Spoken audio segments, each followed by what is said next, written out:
ভাঙড় ২ নম্বর ব্লকের ছেলে গোয়ালিয়া তেঁতুলতলা এলাকা থেকে 7টি তাজা বোমা উদ্ধার করেছে উত্তর কাশীপুর থানার পুলিশ।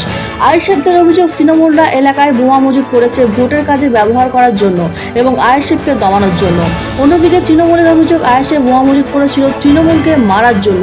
বোমা উদ্ধার ঘিরে একে অপরের বিরুদ্ধে অভিযোগ তুলছে, তবে কে বা কারা ওই এলাকায় বোমা মজুত করেছিল তা এখনও জানা যায়নি।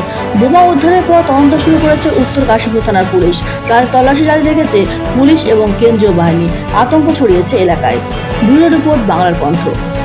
শুনুন, আমার কাছে প্রথমে একটাই প্রশ্নটা হলো যে যেখানটাকে বোমটা পেয়েছে এইটা আমাদের আইএসএফের ছেলে কেউ দেখতে পেলো না, টিএমসির ছেলেটা ওখানে কীভাবে দেখতে পেলো, এটা আমার প্রথম প্রশ্ন। আর তারা যে দেখতিটা যে পেলো, আমাদের আইএসএফের ছেলে দেখতে পেলো, টিএমসির ছেলেরাই প্রথমেই দেখতে পেলো। আর কারোর চোখ লাগলো না? যে কোনো আইএসএফের চোখে কি সাধারণ মানুষের চোখেও পড়লো না, শুধু ওদের চোখেই পড়লো? আমরা ওরকম অশান্তির রাজনীতি আমরা করতে চাই না, আমরা শান্তির রাজনীতি করতে চাই। ঠিক আছে, এটাই হলো কথা। এখানে এসে তো দেখলাম সর্বপ্রথমে প্রশাসনের মাধ্যমে শুনতে পেলাম যে এখানে বোম পাওয়া গিয়েছে। অনুমানিক বলছিল 7 পিস বোম। এগুলো সম্পূর্ণ আইএসএফেরই কাজ। আমরা রাস্তা দিয়ে শুনতে পেয়ে আসছিলাম, এসে দেখতে পেলাম ওরাই কিছু ছেলে ওই সাইড দিয়ে পালাচ্ছে।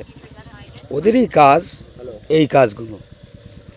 অবিলম্বে প্রশাসনকে বলবো এগুলো চিহ্নিত করে অ্যারেস্ট করার দরকার, কেন সামনে যে ভোট, মানে ভীষণ পরিমাণ অশান্তি হবে।